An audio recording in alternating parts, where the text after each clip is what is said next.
Hello and welcome to another episode of the Investor Financing Podcast. I'm your host, Beau Eckstein. Today we have a great show. We're going to talk about residential mortgages. We're going to talk about get in the Cashflow Game, which is a community and a podcast itself where they talk about creating cash flow. And that's what a lot of our viewers that watch my show, we want to talk about, creating the lifestyle by buying real estate, investing in real estate, and creating cash flow. So please welcome Kenny Simpson to the show.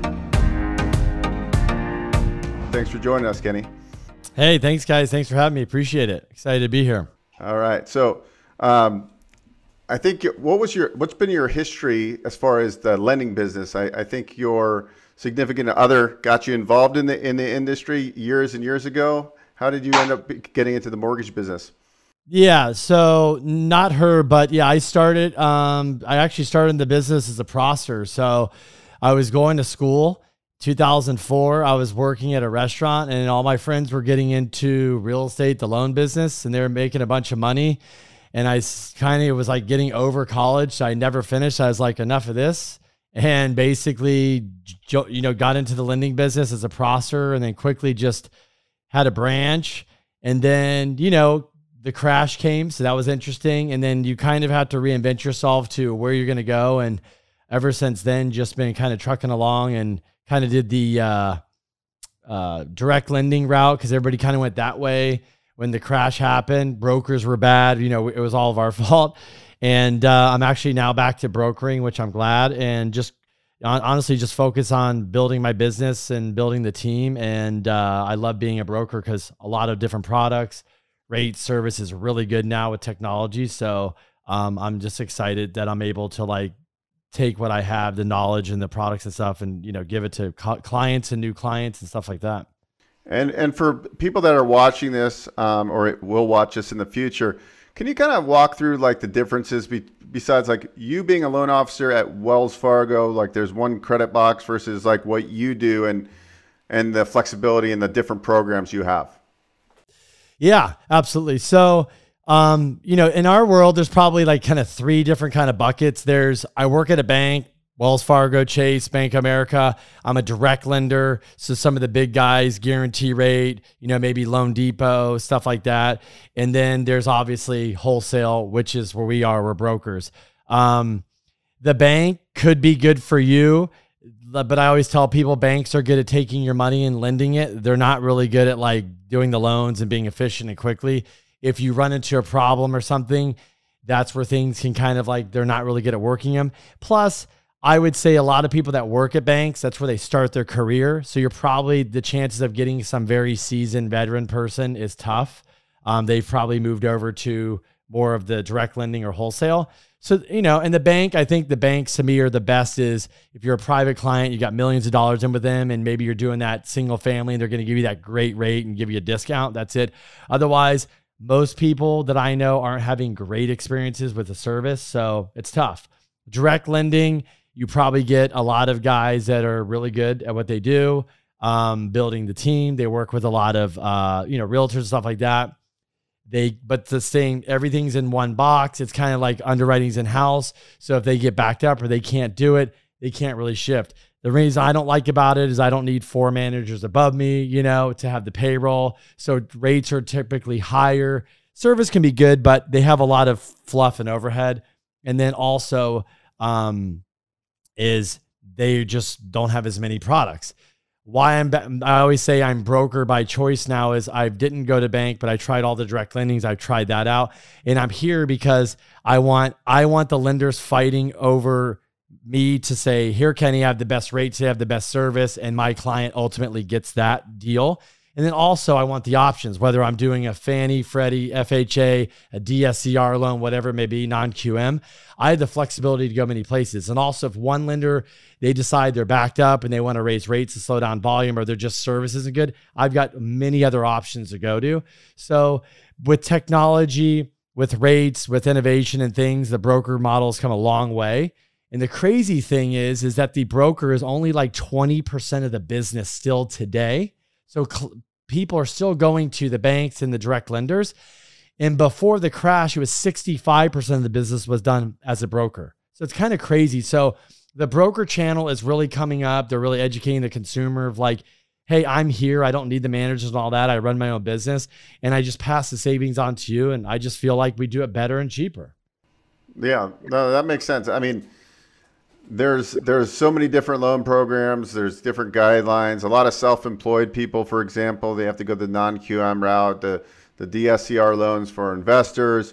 So yeah, I totally get it. I think the mortgage brokers always have and should always be the first call anybody makes is to a broker, because they're going to give you the best and biggest picture of what's going on in the market, not just one little lending company. Because sometimes the banks, you know, they tighten their guidelines and like they're not doing anything, and then there's all these wholesale channels where you're still getting great rates and great programs. So totally agree with that, people. If you're watching this, you always want a good mortgage broker in your pocket, especially if you're buying and selling a lot of real estate. Can you talk us through the get in the cash flow game? The kind of I know you have a show. I actually just watched one or started to watch one, and you interviewed Dan Fleischman, which was, man, that guy's like huge. That guy's like a genius. I love that guy. I love listening to that guy. But anyways, congrats to have such a big guest on your show.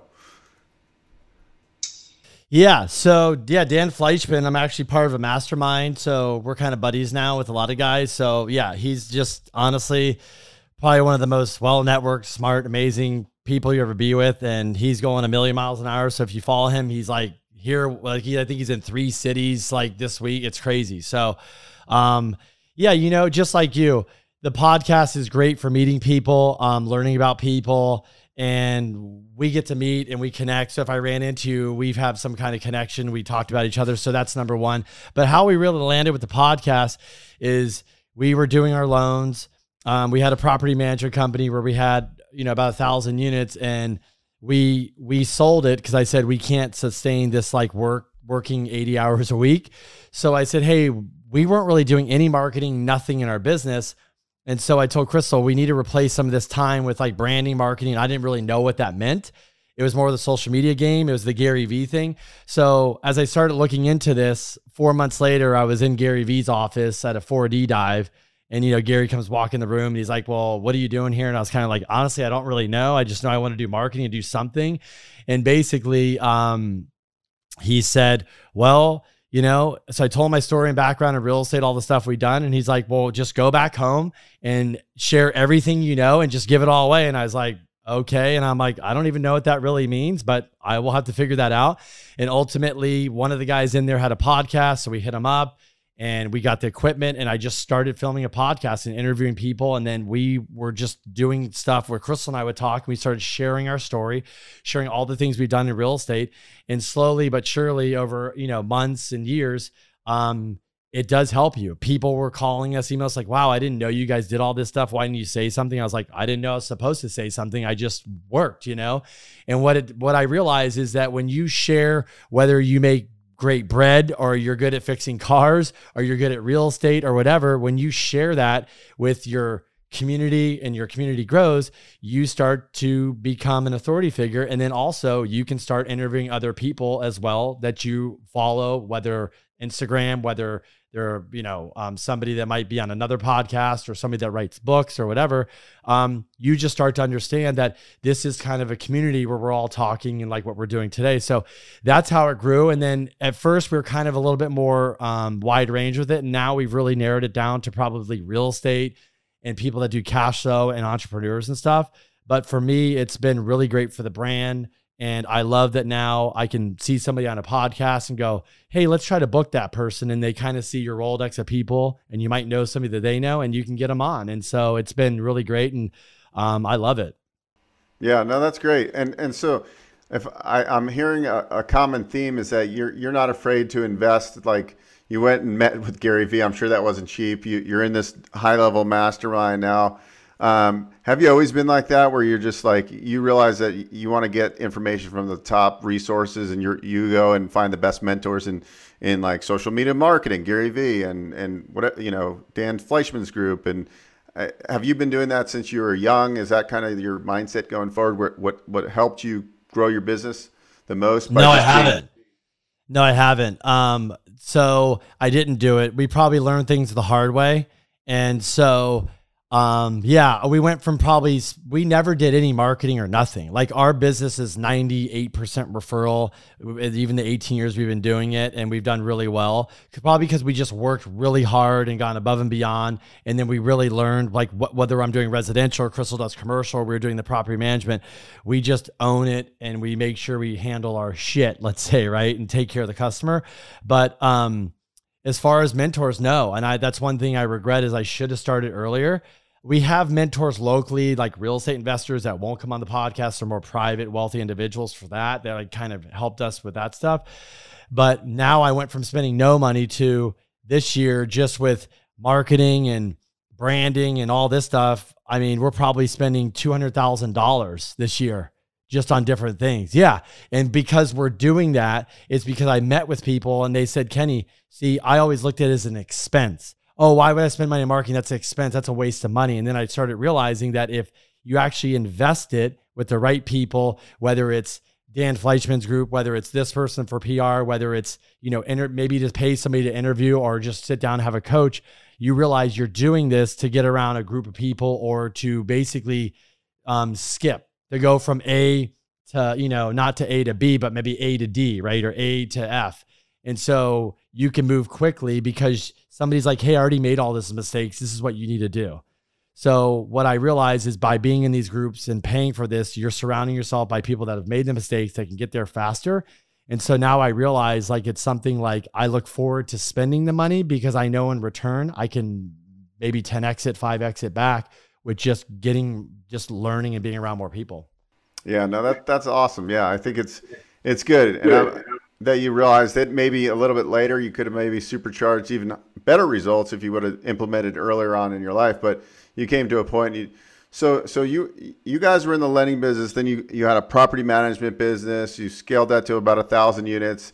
You were spending way too much time in that business, and you ended up selling that business so you could focus on your lending and then your community. And what are your plans in the next coming years? I mean, right now I think the refi business is a little bit slower because rates have been going up. Purchases are still prevalent, but there's low inventory. So what are your investors, or what kind of guidance are you giving your investors right now? I know a lot of people that were using the DSCR loans are kind of mad because a month ago they were in the 4s and now they're in the 6s. But at the end of the day, I think there's still demand. Is that what you're seeing there in your market? Yeah. So to answer your question, first off, so we always were real estate investors. So we were always building a portfolio. And, one of the clients that we built a portfolio from like 180 to 750 was always telling us like, why are you making me wealthy? Like we made him a lot of, why you did all the work. Like, yeah, we're making a lot of money with him, but go make yourself wealthy. So that's why we sold the property management company, because we focus on our primary business is the loans. And that's where we make the money. And then our really complementary to that is we continue to invest, try to buy a building a year. So that's the goal. So my thing is maximize our loan business, go all in, brand it, market it, right? The smartest way, make as much money as possible. And that's what we're really focusing on. So we never focus on in the last, we've been doing this 18 years. We've been really focused on this probably the last 2 years. And it was harder when the refi boom came because you're so busy, but I was still trying to do stuff as I went along. So now we sit here today. Yeah, the refis aren't much. Thank goodness I've been doing this a long time, well networked, and obviously all the stuff we've been doing, I'm really having, already very, very busy. But yeah, it's definitely changed. There's no inventory here, right? Where you are at this point. I mean, usually there should be 10. Monty and I were just having this conversation on Friday. I do a monthly webinar. We talk about data and stuff, but we were looking at San Diego. There should be at least 10,000 homes and condos for sale. There's 1,850. So there's a problem, right? We're 70, 80% down. The quality of a borrower has never been better. The foreclosures and short sales are 1% of the sales, like the lowest ever. So nothing's helping inventory. Then rates rise up. That's still not really helping. What we're kind of seeing with the rates rising is we are seeing investors on the 2 to 4s, things sit a little longer, maybe some price reductions because people are trying to go for these crazy prices that, like you said, whether it was full doc or DSCR loan, when the rates were in the 3s and 4s, it made sense to pay 1.5 for the 4 unit. But now maybe rates are, a point, 2 points higher. It's like, it's not penciling out. So we're definitely seeing a shift of investors trying to think about how can I get a lower rate, buy down the loan, do an ARM product. We are doing a lot of DSCRs. There's 30 lenders I have. There's maybe 2 or 3 that still have great pricing. And I'll tell you, one of the little, tricks here is the lenders that have the great pricing are backed by banks. So instead of having to take that product, as you might know, and sell it on the secondary market, and that's why the rates are going high, because at 4%, there is no buyer. Nobody's showing up to the auction saying, hey, I want to buy a DSCR loan at 4% when conventional's higher. They need it to be 6, 7 because the buyers aren't showing up until that. Well, some of these lenders are just balance sheeting them, meaning they don't sell them, and they're owned by banks. So they're able to keep their rates in the 5s and maybe the high 4s, which is great. But, it's a little bit smaller box they fit into. So there is that niche. And then obviously I'm telling people, I truly believe that we're going to have some type of correction, whether it's a recession, correction, whatever. I mean, here in California, I don't think we're going to continue to be able to pay $6 gas prices much longer before it has some type of hurt on the economy. And I know this is all over. And so I think ultimately these rates will come down. So people that are buying now, I tell people, look, you're probably going to refi out of it. So if you're buying an investment property and you're going to hold long-term, you're locking in a 30-year fix. Let's say it's, 5.5%. I'm guessing there'll be an opportunity in the 12, 24 months. You'll be able to bring that down. I don't know if it's a point and a half. So you kind of have to just change your mindset where maybe this isn't forever. Maybe you got to look at maybe you look at an ARM product. So that's why I like the brokerage.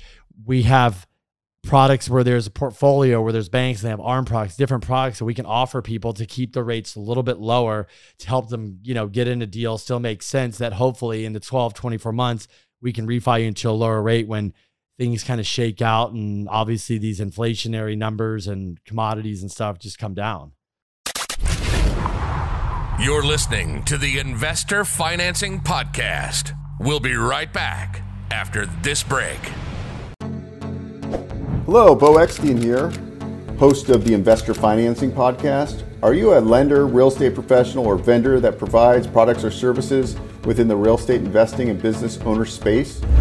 We are offering a few sponsorship opportunities to get in front of a highly targeted audience.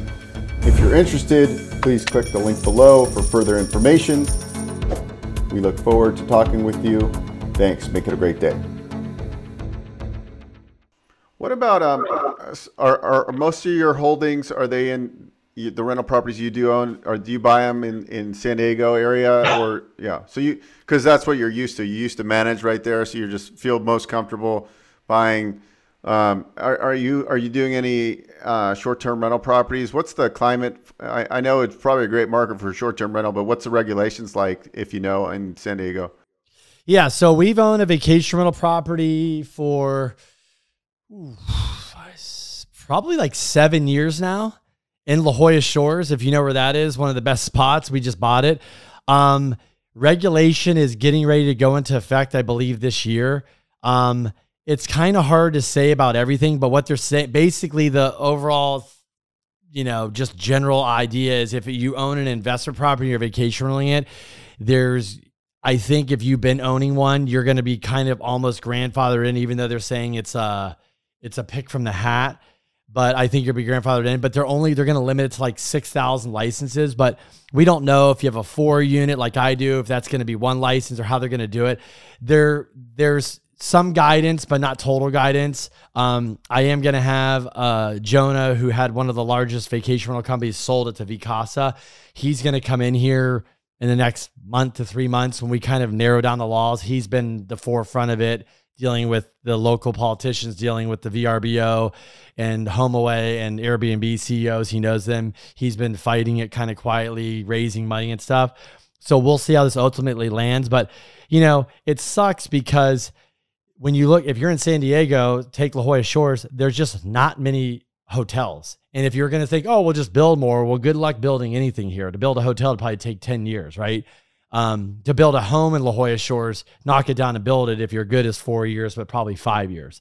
So just building stuff here is slow. So the general consensus of the Airbnb is we have 35 million visitors. I know Vegas has more than us, but that's a lot here in San Diego. People don't even realize that. I'm like, we don't have the hotels for them. So when you cut the VRBOs, I don't really know how it's going to work, because a lot of people come here and they want to stay in a place for a month. They don't want to stay in a hotel. It's not financially feasible. So it's going to be interesting to see if this thing holds or lasts or what really happens. Yeah, that is interesting watching that. I have a lot of friends that are invested in short-term rentals all over the nation, the Smoky Mountains, and some Texas and Georgia, and it's interesting though because like if the regulations come, but I would have to say that if you've owned it for many years, I kind of find it hard that all of a sudden the government can go in and say, hey, well, we've been running this as a vacation rental for 5 years, and now you just create this rule. I think that you'd have to go back and grandfather a certain amount of people in, especially if they've owned it for a long time, I would say, versus, it should be for new licenses, going forward versus.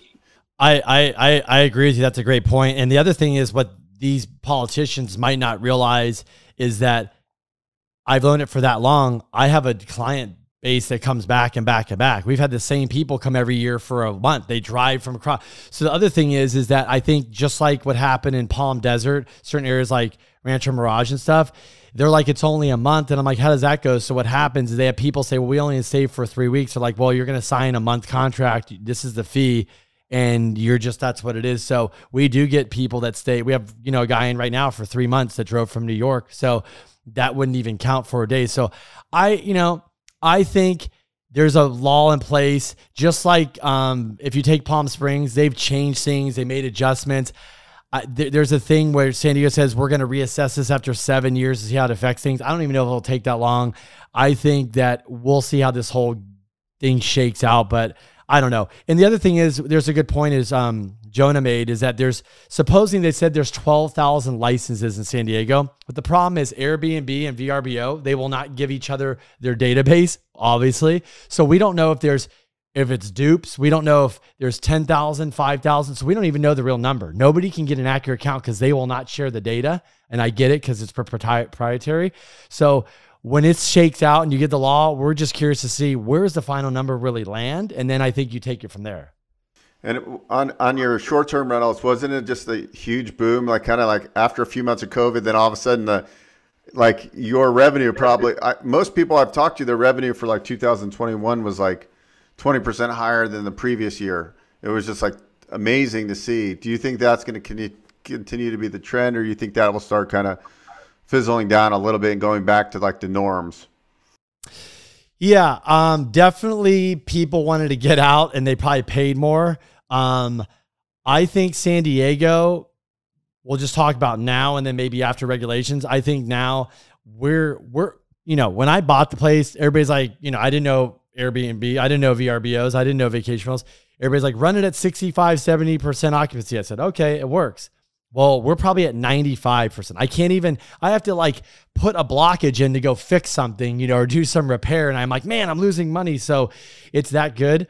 I also think too, I don't think we've seen, especially like you're in Vegas, we haven't seen the world really open up where everybody's traveling free. I don't really see like it's there yet. I think it's going to come, but Vegas is a big international. We get a lot of international here. So I think the international crowd's coming. Like when I was up in the wine country in Hillsburg, which is right near Napa, it was earlier this year. We still haven't seen that international crowd come back. They're expecting it. So I think we're going to see that push. So we might get another little push, but we've always been 90, 95%. It's a good spot. I think if you've been doing it a long time, you have great reviews and you take care of people and the reviews are the key component. You can do really well. But yeah, I think revenues were definitely up. People were paying more because they wanted to get out.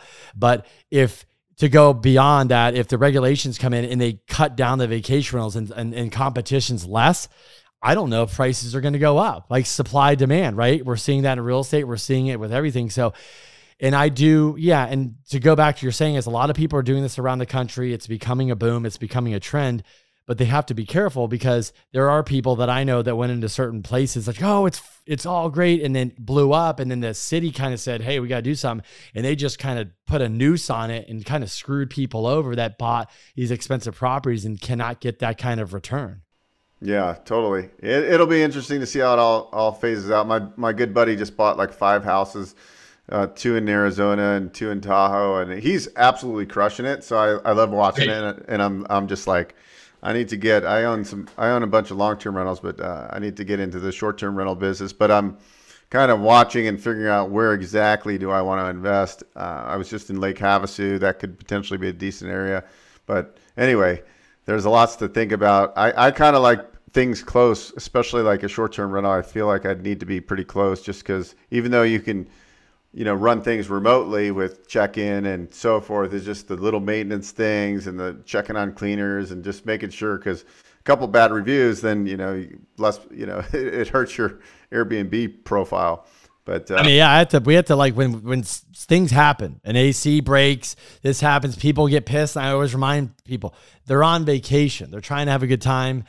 We were getting a common complaint. We're right near the beach and it's hot in here. I'm like, they're like 5 seconds from the beach. What do you mean hot? You're in La Jolla. It doesn't get hot here. So we put all ACs in and all the reviews went from this place has AC. It's great. And we had all these reviews. So when we have somebody that's mad, I'm like, I'm willing to say, I'll give them a credit. I'll give them this. I'll do that because I don't want a bad review. A bad review is like the worst thing you can get. You know that. It's like I'd rather give them a free stay for 4 days and lose the money than get a 1-star review and they just trash you.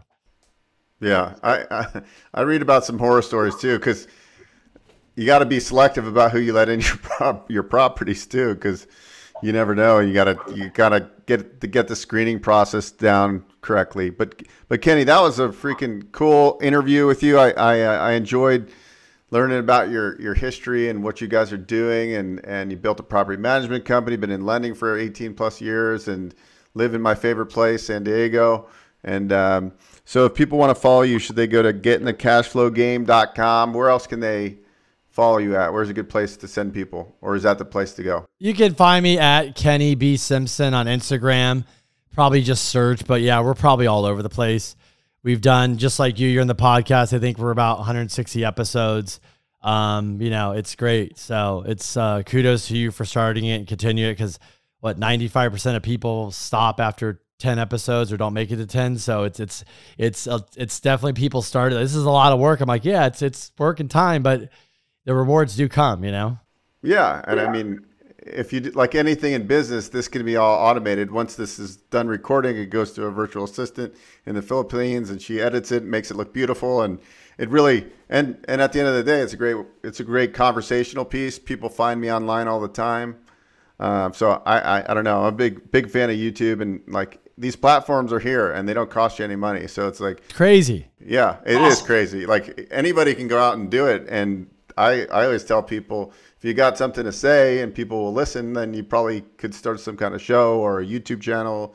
And it's the best way to go. I've gotten so many great results and met great people through doing this. So appreciate your time.